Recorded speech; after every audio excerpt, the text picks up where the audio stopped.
No sé si recuerda algo parecido.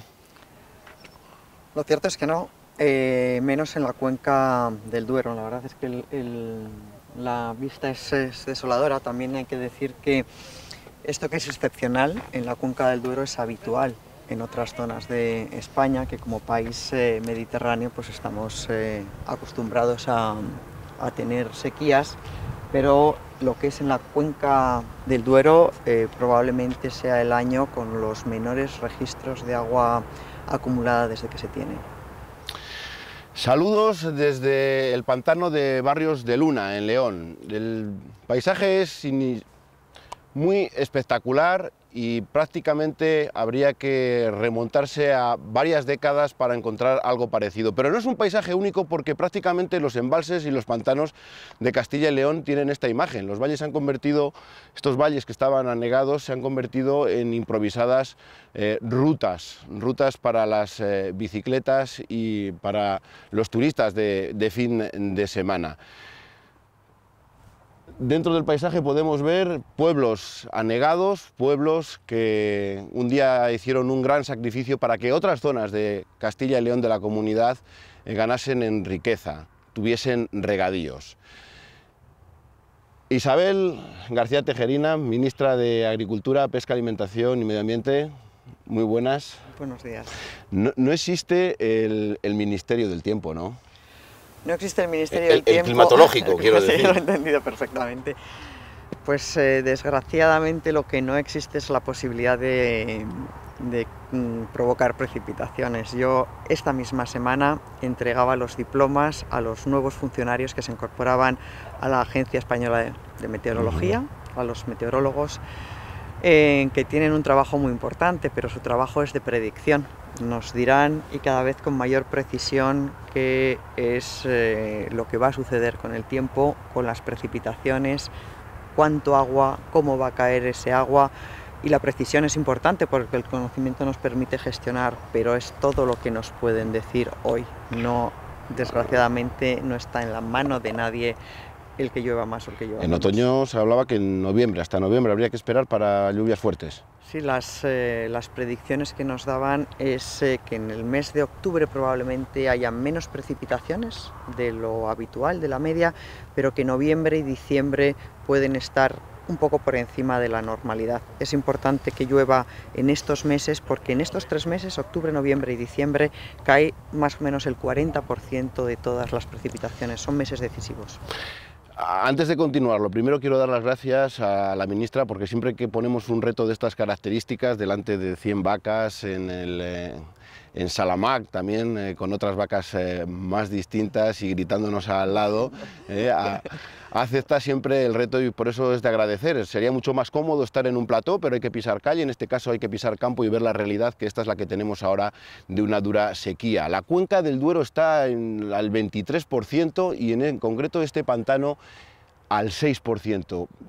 Desde que se inundó prácticamente nunca ha estado tan bajo. Eso demuestra también que se ha hecho un esfuerzo hasta el último mes para que los agricultores tuviesen el último riego.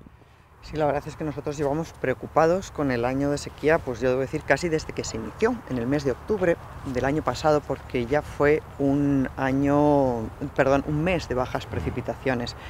El año ha sido muy malo, cerramos ahora el año climatológico, el año hidrológico, empieza el 1 de octubre.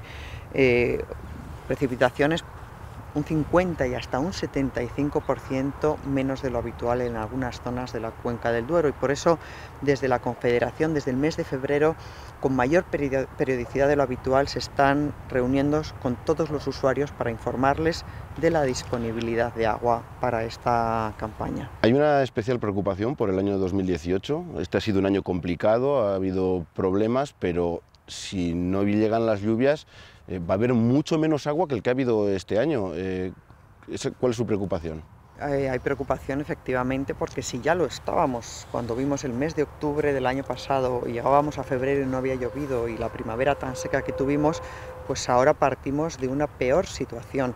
¿Esto qué significa? O dos mensajes importantes: que en España siempre el agua es un recurso tremendamente valioso, que siempre tenemos que hacer un uso muy responsable, porque cuando no hay sequía el agua que seamos capaces de gestionar bien, de ahorrar, es el que vamos a tener a nuestra disposición cuando falte el agua. Por eso cada gota cuenta, con sequía y cuando no la hay. Insisto, el agua que se ahorra es el agua del consumo futuro si no hay precipitaciones. Y luego otro mensaje que yo creo que es fundamental, que es la necesidad de invertir en infraestructura hidráulica. Estamos en un embalse, los embalses a veces tienen contestación social, pero hoy nos damos perfectamente cuenta cuando vemos esto, que sería una España sin capacidad de regulación, tanto para los usuarios como para el medio ambiente, porque los embalses regulan el cauce de los ríos también. De esas obras hidráulicas hablaremos después, pero sí quiero hablar de medio ambiente. Usted es también ministra de Medio Ambiente, además de Agricultura. Esto que ha pasado en el 2017, esta sequía, no vamos a hablar de las heladas, ¿es un caso puntual o lo del cambio climático, si todavía hay personas que no se lo creen, tienen que empezar a pensar que o el hombre gira 180 grados o esto se puede repetir en las próximas décadas? A ver, el cambio climático es una realidad. Es una realidad porque el clima, como el agua, la temperatura, las precipitaciones se pueden medir y como tenemos registros, pues vemos cómo evolucionan y sí, la temperatura está subiendo y aumentan los fenómenos extremos. Todavía no podemos decir que este año se deba al cambio climático. Los científicos te dicen, los expertos, que eso se dice a posteriori. A posteriori puedes analizar si la sequía de este año es consecuencia del cambio climático o, no olvidemos, España es un país mediterráneo. En España siempre ha habido sequías. Esta no es la primera. Es verdad que en el caso de Castilla y León ha sido especialmente importante, pero yo decía antes, pantanos en estas condiciones se ven a lo largo de toda la geografía. Pero el cambio climático está aquí y el cambio climático es responsabilidad de todos, de los gobiernos y de los ciudadanos, que con nuestros gestos diarios podemos trabajar también para combatirlo. Es cosa de todos. En esto de la sequía hay muchos actores. Hay instituciones, hay regantes, hay comunidades de regantes. ¿Todos han asumido su parte de responsabilidad? Bueno, vamos a ver, yo creo que es importante que se sepa cómo se gestiona el agua en España, donde, y siempre volveremos a lo mismo, como en España, las precipitaciones, el agua, no está bien repartido en el espacio y en el tiempo. Desde siempre, desde los romanos, desde los árabes, ha habido que hacer una gestión del agua. Y tenemos un sistema en el cual, como muy bien decía, todos los actores tienen capacidad de decisión, tienen posibilidades de gestionar.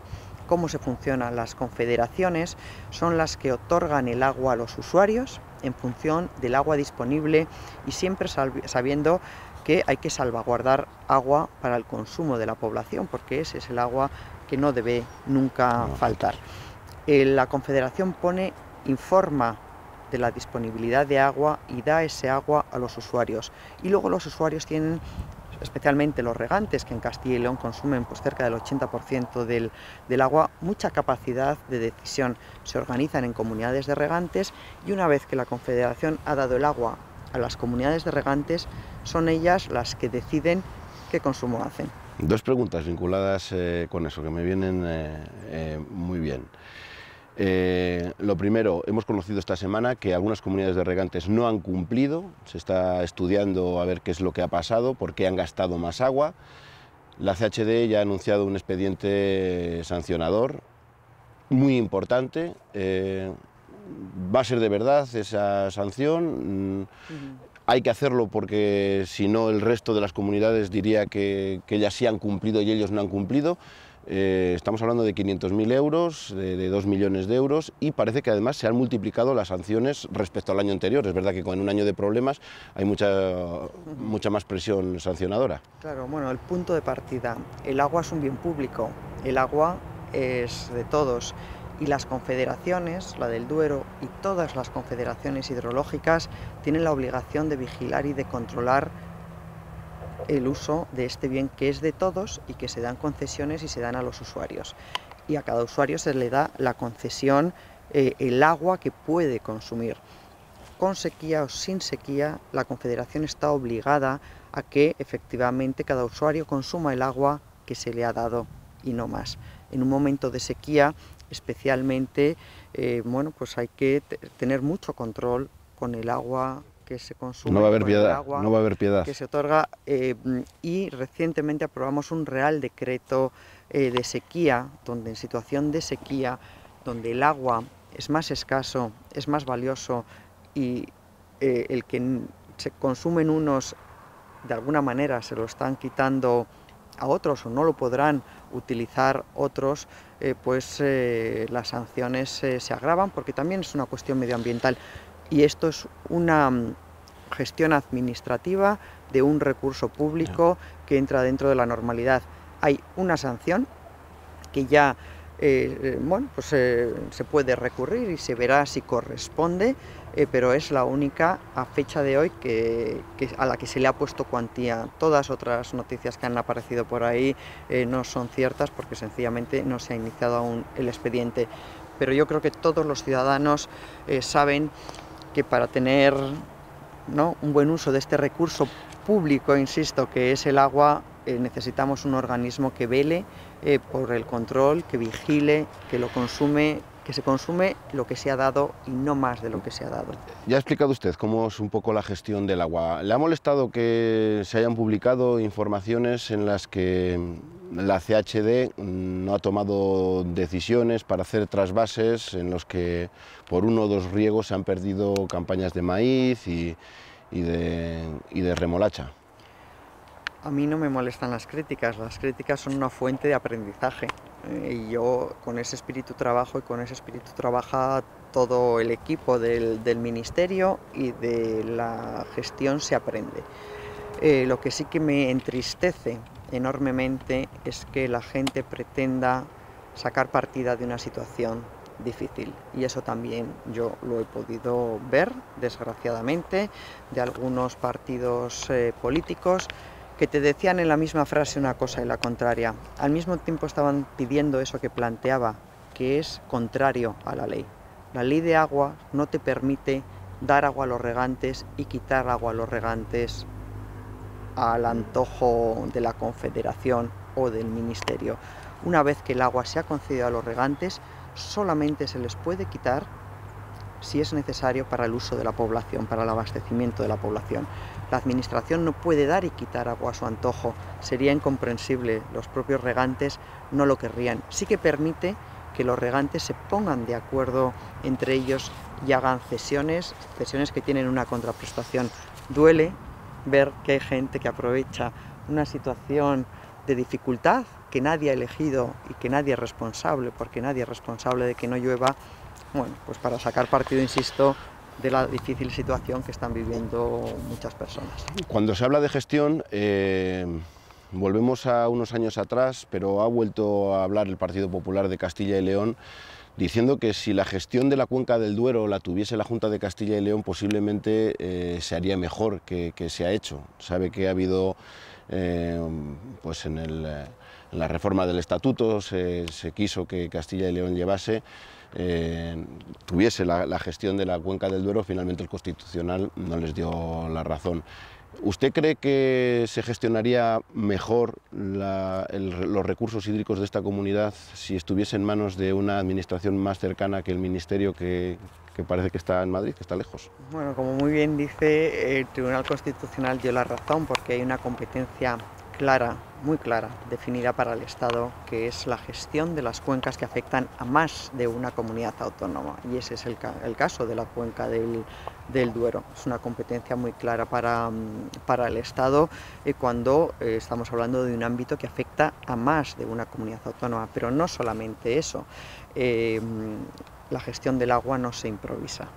Yo decía antes que España es un país mediterráneo con dificultades en la gestión por precipitaciones irregulares y que por lo tanto todo está regulado. Existe un texto refundido de la Ley de Aguas que, igual que no te deja dar y quitar al antojo el agua a los regantes, establece cómo se gestiona el agua, hay unos planes de sequía, en definitiva lo que se hace es seguir unas pautas que ya están establecidas.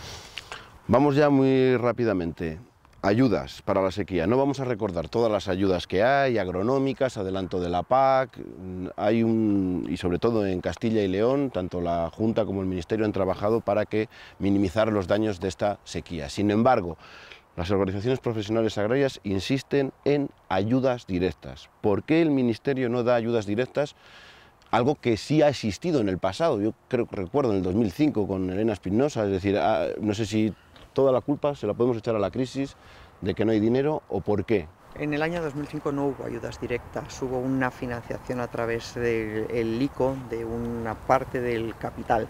En el año 84 fue un gobierno socialista el que introdujo un principio muy importante, que es el que ha hecho que los seguros lleguen hoy hasta aquí.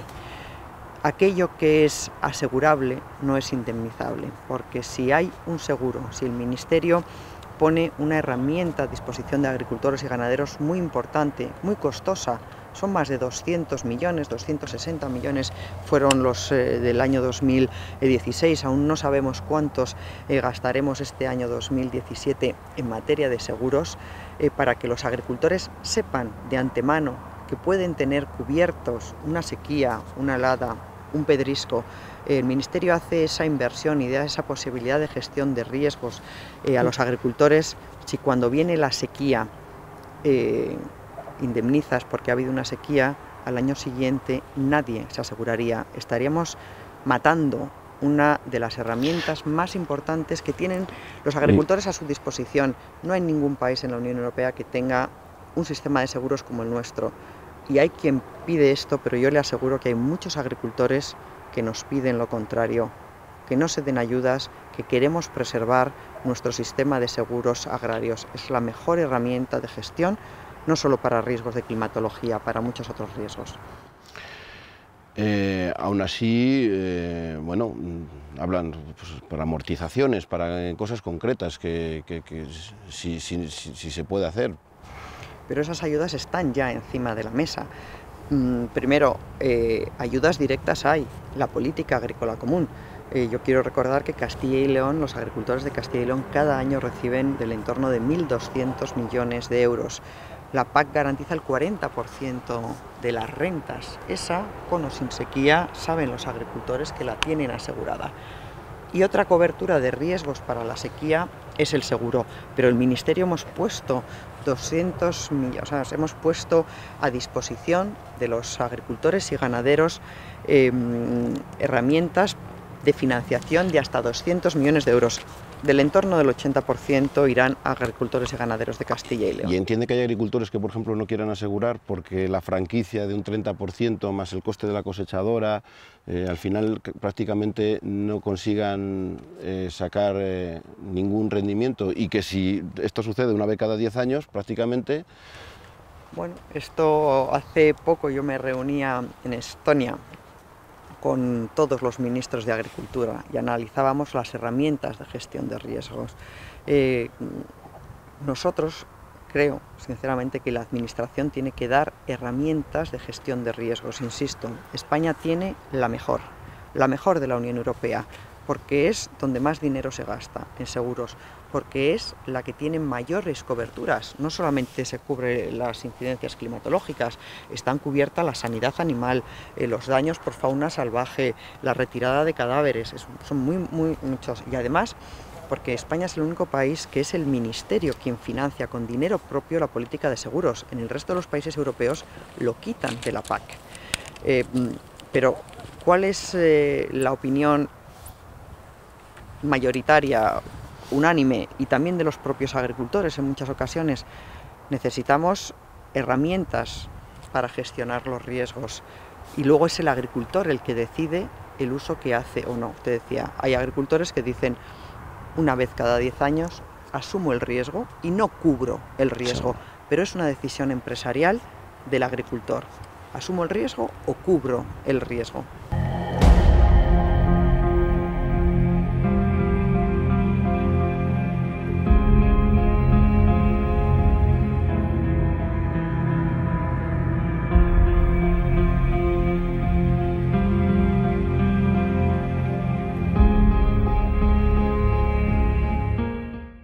En febrero Radio Televisión Castilla y León realizó un desayuno con unos 300, 400 agricultores.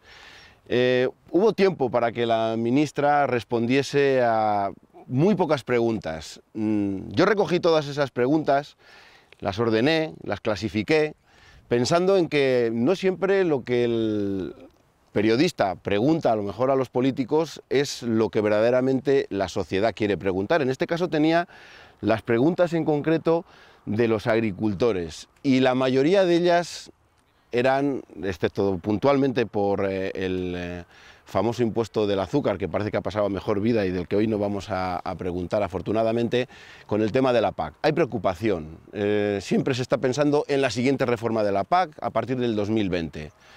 Y me sorprendía que decían, ¿va a ser de verdad? ¿Va a ser una PAC seria a ATPs, a agricultores a título principal, los que verdaderamente trabajan?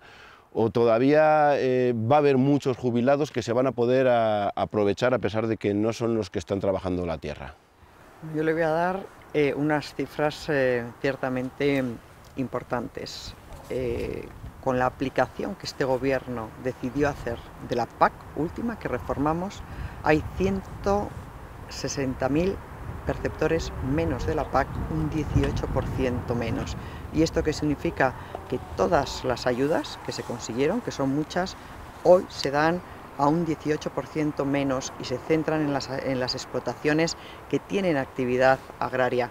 También hay que considerar que la agricultura a tiempo parcial es una realidad en nuestro país, pero lo que ya hemos conseguido es que la PAC solo vaya a aquellas explotaciones que tienen actividad, y las cifras que le he dado creo que reflejan este cambio tan importante que fue una apuesta de nuestro gobierno. ¿Se contemplan reforzar los sectores que entren en crisis?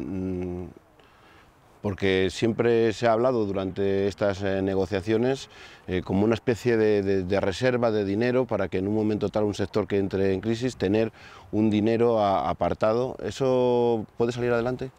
Eso existía ya, pero lo cierto es que no se ha utilizado. Al final la reserva de crisis que se hace cada año y que no se utiliza se vuelve a devolver, no hemos conseguido ponerla en práctica. De cara a una nueva futura política agrícola común tendremos que ver un mecanismo. Nuestra propuesta era que se acumulara esos fondos por si llegaba una crisis. También es cierto que cuando la hemos tenido, como la del sector lácteo, se ha dado respuesta porque han sido muchos los millones de euros que se han movilizado en favor de este sector. Muy rápido, ¿creéis que se va a prorrogar esta PAC actual hasta el 2022, 2025? Se habla sobre todo por el tema del Brexit, que va a estar todavía en negociaciones y que a lo mejor no tiene sentido abordar una reforma cuando se está negociando con Gran Bretaña. Sí, el calendario es tremendamente complicado. La salida del Reino Unido tendrá una influencia directa en la política agrícola común porque el Reino Unido financia de alguna manera las políticas europeas,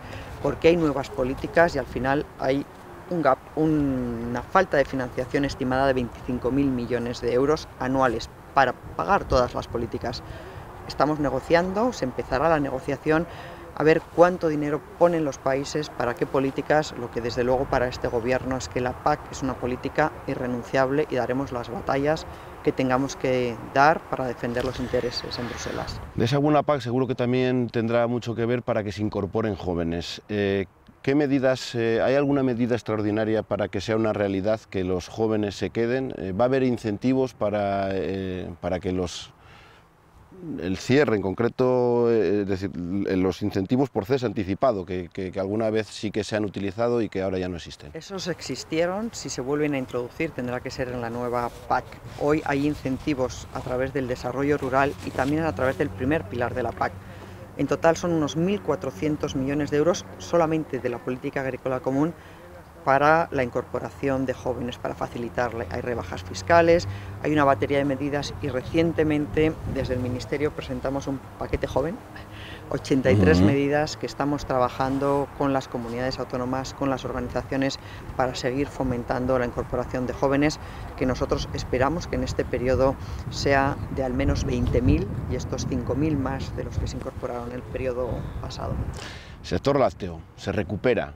pero muy poco. ¿No tienen miedo de que siga el monopolio de 2 o 3 industrias lácteas y que el eslabón más débil siga dependiendo, esté al albur de esas decisiones? Bueno, una de las cosas que impulsamos desde el Ministerio es la constitución de organizaciones de productores. Es importante que los ganaderos se agrupen en organizaciones de productores, pueden comercializar la leche juntos y tener más fuerza y estar más concentrados que la propia industria, y en ese sentido yo creo que es muy importante avanzar. En Castilla y León las entregas de leche han aumentado, es decir, se está produciendo más y está aumentando también la productividad por explotación, de alguna medida la competitividad de las explotaciones. ¿Sería bueno que hubiese una explotación ganadera de 20.000 vacas como se proyecta en Noviercas, en Soria? Esa es una explotación de la que todo el mundo habla, pero al menos en el Ministerio nadie ha visto un solo papel de ese proyecto. ¿Pero le parecería que puede descompensar el mercado? O que, no sé si está a favor, yo creo que en Francia existen de este tipo, no tan grandes, pero esas vaquerías tan... Hacer realidad una explotación de ese tamaño no es sencillo, como todas las demás, tendría que cumplir todas las exigencias, pero es muy difícil, insisto, pronunciarse sobre un proyecto del que mucha gente habla pero que nadie realmente conoce. El desarrollo de la ley de la cadena alimentaria, bueno, más que el desarrollo que existe es la aplicación, porque las distribuidoras, las grandes superficies siguen un poco campando a sus anchas, por decirlo de alguna manera, volvemos ahí a la leche, sigue habiendo productos a pérdidas para utilizarlos de reclamo. ¿Usted cree que se está aplicando bien la ley de la cadena alimentaria? Las cosas han cambiado mucho. Si yo antes decía los agricultores y ganaderos españoles tienen un sistema de seguros que no tiene nadie, también tienen una ley que les protege como a nadie en la cadena alimentaria. Hoy las prácticas comerciales están definidas y se sancionan, y la Agencia de Información y Control del Ministerio ha abierto muchos expedientes y ha puesto muchas sanciones. Vigilamos también que no haya leche por debajo de un precio que no puede explicarse, y si encontramos algo, la Agencia de Información y Control actúa. Yo creo que aquí se ha producido un antes y un después, hay mucha más transparencia, hay mucha más seguridad jurídica, los agricultores y la industria están mucho más protegidos de lo que estaban antes de esta ley, sin ninguna duda. En ese desayuno había muchos ganaderos profesionales, sobre todo de montañas, que pedían un pago medioambiental por esa convivencia que existe entre la fauna salvaje y los animales. Es decir, somos los ganaderos los que estamos alimentando al lobo. ¿No puede haber alguna ayuda a mayores para compensarlo, al margen de intentar que cuando, parece ser que el lobo no va a ser una especie cinegética al sur, pero agilizar también la burocracia para cuando hay alguna manada concreta reducirla, pero sobre todo el pago? A ver, a mí me parece que la agricultura de montaña, la ganadería de montaña tiene que estar especialmente recompensada porque trabaja en unas condiciones más adversas.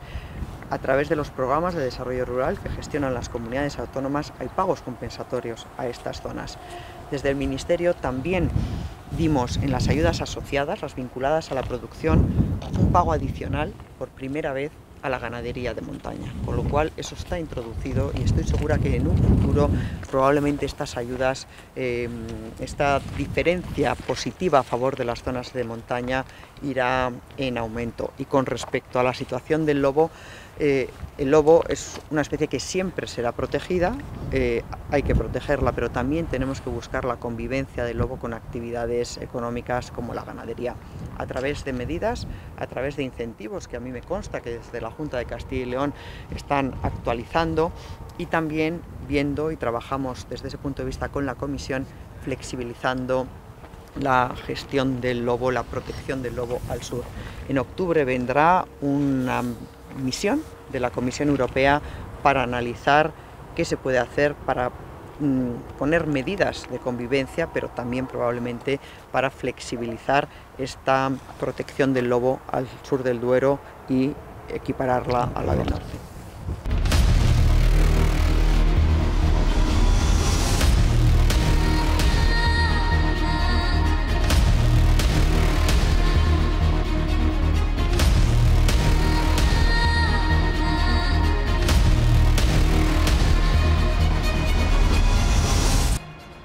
Bueno, los consumidores se quejan mucho del etiquetado. ¿Por qué no se regula de una manera que sea transparente, que se sepa de forma clara cuál es el origen de los productos? Es mucha la información que hay que dar y yo entiendo por una parte lo que te piden los consumidores y por otra parte la dificultad de gestionar toda esta información. La información que se da a los consumidores se regula a nivel europeo y costó muchos años llegar a un reglamento que hoy está en funcionamiento, que hay que darle un tiempo y si no, bueno, pues es de la satisfacción o surgirá, porque surgirá nueva información que los consumidores van demandando, pues se reformará este reglamento, pero, insisto, se hace a nivel europeo. Cuota de la remolacha ha desaparecido. Bueno, hace poco estaba en Toro en una ampliación de azúcar líquido. ¿Temen que se reduzca la superficie de hectáreas en remolacha o creen que ahora mismo, según está y por el déficit que tiene España, sea un cultivo todavía atractivo a pesar del peligro de años como este de la sequía en las que no está garantizado? Yo creo que la remolacha tiene una oportunidad en Castilla y León, tiene una oportunidad porque ya no estamos limitados por unas cuotas a partir del 1 de octubre, tiene una oportunidad porque los agricultores son tremendamente profesionales, tremendamente productivos, porque la administración está apoyando mucho a la remolacha, tanto desde el Ministerio como desde la Junta de Castilla y León hemos incrementado las ayudas a la remolacha y porque inversiones por parte de la industria demuestra que se quieren quedar. ¿Pero esas ayudas van a continuar a partir del 2020, que es la fecha que parece que se ha marcado para que desaparezcan las ayudas? Hasta el año 2020 sabemos que tenemos política agrícola común para la remolacha y para todos los demás sectores. En adelante, pues vamos a ver, habrá PAC, habrá que ver qué política agrícola común tendremos, pero yo estoy segura que este es un cultivo tremendamente importante en Castilla y León y que seguirá recibiendo apoyo. La negociación de la PAC será complicada, pero yo siempre digo que los agricultores y ganaderos tengan la confianza que este gobierno dará todas las batallas necesarias para defender sus intereses en Bruselas. La ley del ibérico. Podríamos tener un programa casi monográfico de algunos problemas después de que se ha puesto en marcha con el tema de la raza, pero en concreto hay un problema aquí en Castilla y León que es por el espacio, que creo que no sé si puede haber una moratoria para que el espacio que necesita cada cerdo ibérico no sea tan estricto, porque eso perjudica sobre todo los intereses de Castilla y León, que están encerrados. Yo creo que con la norma del ibérico, primero los resultados son visibles para todo el mundo, hay más sacrificios, hay muchas más garantías de producción, hay mejor información para el consumidor, sabe lo que está consumiendo y conseguimos dar respuesta a los distintos modelos de producción. Está recurrido la superficie y vamos a esperar lo que nos dicen. Bueno, pues si es una decisión y una petición del conjunto del sector, me parece que pasar de 1,2 a 2 metros cuadrados por animal, pues es algo que, insisto, una vez está siendo consultado en las instancias comunitarias, si así se nos pide, se modificará, pero en estos momentos, como está en vía judicial, vamos a esperar a que se pronuncie. Vamos a hacer una pausa y vamos a continuar, pero antes, aunque estamos hablando de agricultura y de ganadería, la actualidad, Cataluña lo inunda prácticamente todo. Estamos preocupados por lo que pasa allí, por lo que nos llega, por las imágenes y por la tensión que están viviendo los catalanes, los españoles. Me gustaría saber cuál es su opinión, porque al final, si esto se arregla de una forma también financiera, por decirlo de alguna manera, los grandes paganos siempre son las comunidades que cumplimos religiosamente. ¿Qué opina usted? Bueno, creo que no es la manera de trabajar de este gobierno y así lo hemos demostrado. Para hablar de financiación autonómica hay un consejo de política financiera, política territorial, y ahí es donde se decide el gobierno con todas las comunidades autónomas cómo se financia el Estado y desde luego ese diálogo y ese debate de la financiación está abierto, pero está abierto con todas las comunidades autónomas. Y Cataluña preocupa, claro que preocupa. España es una gran nación, somos un Estado y el Estado tiene que proteger a todas las partes del Estado, en este caso a Cataluña, y tenemos que proteger a todos los ciudadanos catalanes que hoy están siendo acosados, y tenemos que darles la tranquilidad de que la ley es de todos y también les protege a ellos, y que gobierno, pero no solamente gobierno, todas las instituciones del Estado, el Tribunal Constitucional, la Fiscalía, los jueces, el Tribunal de Cuentas, que todos trabajaremos para salvaguardar la defensa de la ley también en Cataluña y para protegerles de quien quieren incumplir la ley y hoy les están coaccionando para que así sea. ¿Le quita el sueño a Cataluña? A veces pienso que el sueño le debería de perderlo aquellos que no actúan debidamente, cuando sabes claramente lo que tienes que defender, que es la unidad de España, que es a los catalanes, que ha habido que defenderlos de todo, también de que cobren sus facturas, porque el gobierno de Cataluña había dejado a los catalanes sin cobrar. También hay que protegerlos ahora mismo de esta quiebra que unos cuantos quieren imponer, el gobierno de la Generalitat, pero no debemos olvidar lo que es Cataluña, lo que es toda la población catalana, que son ciudadanos españoles y europeos, que tienen los derechos y que merecen vivir sin miedo, sin coacciones en el siglo XXI. Y la tranquilidad te le da saber que estás haciendo y protegiendo a quien debes proteger. Dejamos este improvisado plató que se ha convertido en sendero de ciclistas y también de turistas de fin de semana para seguir el curso del agua y adentrarnos en las tierras de cultivo.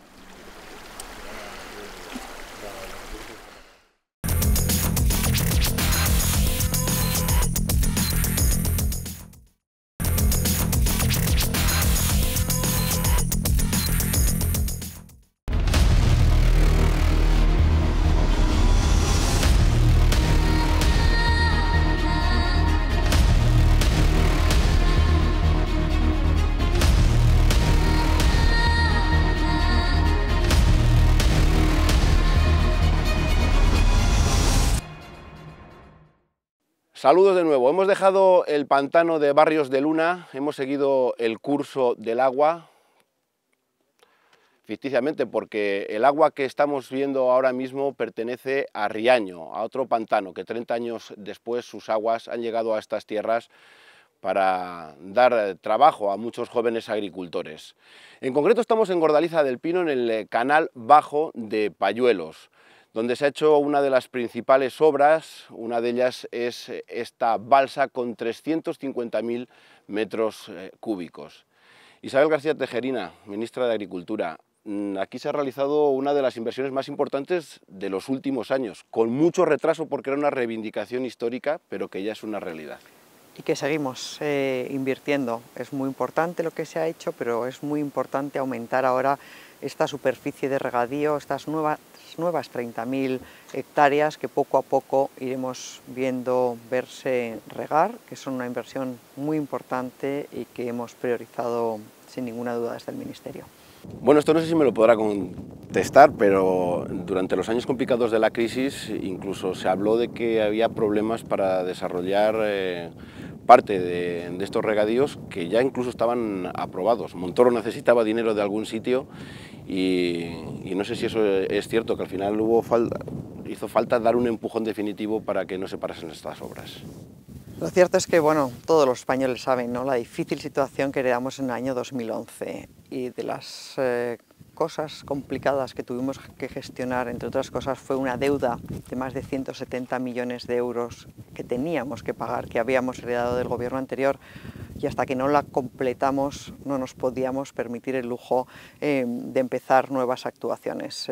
Hicimos la mejor gestión y, a pesar de la dificultad de la legislatura pasada, ya empezamos esta inversión importante donde ya hay hectáreas nuevas que se están regando y, bueno, pues poco a poco iremos viendo estas 30.000 hectáreas que llevaban tanto tiempo esperando verse transformadas en regadío y traer la riqueza que el agua trae. Por poner unas cifras, se habrán invertido unos 475 millones entre las dos administraciones. Es verdad que el Ministerio lleva la mayor parte, 2/3 partes, una tercera de la Junta, pero quedan pendientes unos 200 millones que estarán proyectados para los sectores que faltan de desarrollar. No hace falta entrar muy en concreto de los sectores, pero la pregunta es bueno, que una vez que estamos aquí ya esto no se va a parar. Efectivamente, o por lo menos desde luego mientras nosotros estemos en el gobierno esto no se va a parar. Ha sido una transformación, son nuevos regadíos a la que hemos dado prioridad y con el objetivo de ir culminando, como digo, hasta llegar a esas 30.000 hectáreas. Que hay que sumar también a 6.600 hectáreas en la Armuña, a 750 hectáreas que se han hecho en la provincia de Burgos. Al final, desde el Ministerio vamos a impulsar la transformación de 60.000 hectáreas nuevas de regadío en Castilla y León por un coste de, bueno, pues en total más de 400 millones de euros. Esto para nuevos regadíos. También estamos invirtiendo y también hemos acordado con la Junta modernización. Digamos que en un año como el 2017, en el que ha habido sequía, es cuando verdaderamente se demuestra lo importante que es modernizar regadío para optimizar los pocos recursos.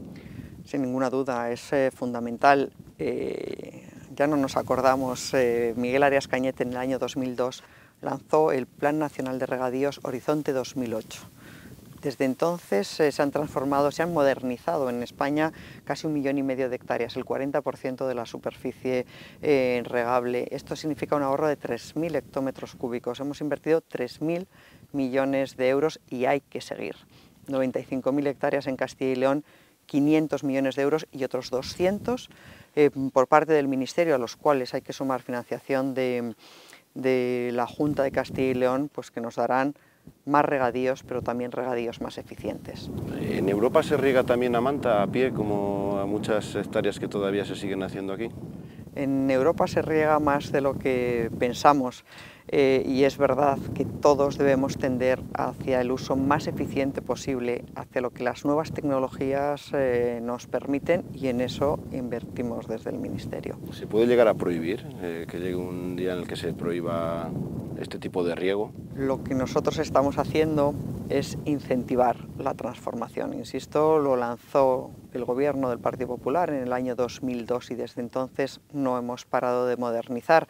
Yo decía que hemos modernizado el 40% de la superficie, pero este ejercicio de modernización, es decir, de transformación, de olvidarnos, abandonar el agua a pie y sustituirlo por riego de precisión, por pivots, por aspersión, por riego localizado, este es un proceso que nosotros terminaremos de culminar y desde luego dedicaremos importantes recursos económicos desde el Ministerio para completar la modernización. También es cierto que se requiere de la participación de los regantes. Una duda, la comunidad de regantes de Payuelos este año no ha tenido ningún problema con el agua. Lo estamos viendo, han hecho todos los riegos y luego han cumplido lo que habían prometido. Pero una duda y algo que se ha estado hablando continuamente y queríamos salir de ella. Hay un trasvase de agua para el Carrión que se ha efectuado a través tanto del canal alto como del canal bajo. Una vez que se modernicen se desarrollen todos los sectores, ese trasvase ¿se va a cortar o se va a mantener? Bueno, es una transferencia que se hace dentro de dos sistemas del Duero, porque el Carrión es deficitario.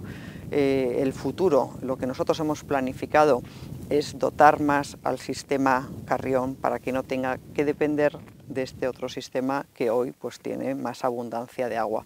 Yo hablaba de los 400 millones de euros que vamos a invertir desde el Ministerio en Castilla y León para hacer nuevos regadíos, de los 210 millones de euros para modernizar regadíos ya existentes, pero a eso se suma una importante inversión que identificamos en el Plan Hidrológico de Cuenca del Duero para satisfacer las demandas que no están cubiertas. Hablo del Órbigo y hablo del Carrión. Requieren dos embalses, 3 embalses en cada uno de estos subsistemas que nos darán más reservas de agua, que nos darán más garantías para esos riegos que queremos más eficientes. Al final, el Ministerio tiene la intención de que en Castilla y León haya más hectáreas regándose, más garantías de agua a través de estos embalses, pero también más ahorro y un uso más eficiente del agua a través de la modernización. Bueno, pues serán del entorno casi de los 1.000 millones de euros los que tenemos ya proyectados, están en distintas fases y sobre los cuales estamos trabajando para que el agua siga trayendo riqueza y empleo a toda Castilla y León. Tenemos que terminar. Usted también es ministra de Medio Ambiente. Hemos sufrido uno de los peores veranos, también por la sequía, pero en cuanto a incendios, en la Cabrera se han quemado casi 10.000 hectáreas. Prácticamente se sabe quiénes son las personas, 7 focos diferentes. No se puede hacer nada más de lo que se está haciendo para terminar con estos pirómanos, que son el principal problema de los incendios de todos los veranos. Sí, que como a mí me corregían bien los brigadistas, nos decían incendiarios, porque no tienen una enfermedad mental, tienen mala fe. Es muy importante que todos extrememos el cuidado, porque el 95% de los incendios se deben a causas humanas, o bien por negligencia o bien por esta intencionalidad. Y aquí pues todos tenemos un trabajo que hacer, extremar la precaución y ayudar también a los cuerpos y fuerzas de seguridad a identificar a estos incendiarios que tanto daño hacen a tanta gente. Y por lo demás, pues seguir como hasta ahora, ¿no? Coordinándonos en la labor de extinción de incendios, pero un incendio no lo tienes que extinguir si antes no se ha producido. Por parte del Ministerio invertimos cada año más recursos, mejoramos nuestra coordinación, pero lo más importante es que no se produzcan incendios como este, que solo este incendio en la provincia de León es la mitad de todo lo quemado en el conjunto de Castilla y León. Pues ministra de Agricultura, Pesca, Alimentación y Medio Ambiente del Gobierno de España, muchísimas gracias por dedicarnos a esta entrevista. Yo creo que también es interesante que eso que se firma cuando se aprueban, venir a ver luego el resultado, si verdaderamente se han hecho las obras y si se llevan a cabo. Sí, hombre, por supuesto, pero da satisfacción. Una infraestructura hidráulica requiere mucho tiempo, requiere muchos estudios, muchos trámites administrativos, unas evaluaciones de impacto ambiental también importantes, porque bueno, pues no hay una infraestructura importante que no se haga sin tener todas las garantías de que no tiene un impacto medioambiental, de que cumple todas las normas de seguridad. Hay mucho trabajo detrás, muchas horas de mucha gente detrás de estas infraestructuras, pero hacia el futuro pues sabemos que también habrá muchas oportunidades de trabajo para mucha gente y cuando las ves materializadas ciertamente es una satisfacción. Pues muchas gracias y mucha suerte, porque seguro que la suerte suya es la suerte de los agricultores y ganaderos de Castilla y León, que es la que también nos interesa desde Castilla y León Televisión. Muchas gracias. Muchísimas gracias. Y a ustedes también, gracias por estar ahí. Ahora ya solo falta que el 2018 sea más benévolo que el 17 en lluvias, así que creyentes o no creyentes, algo habrá que rezar.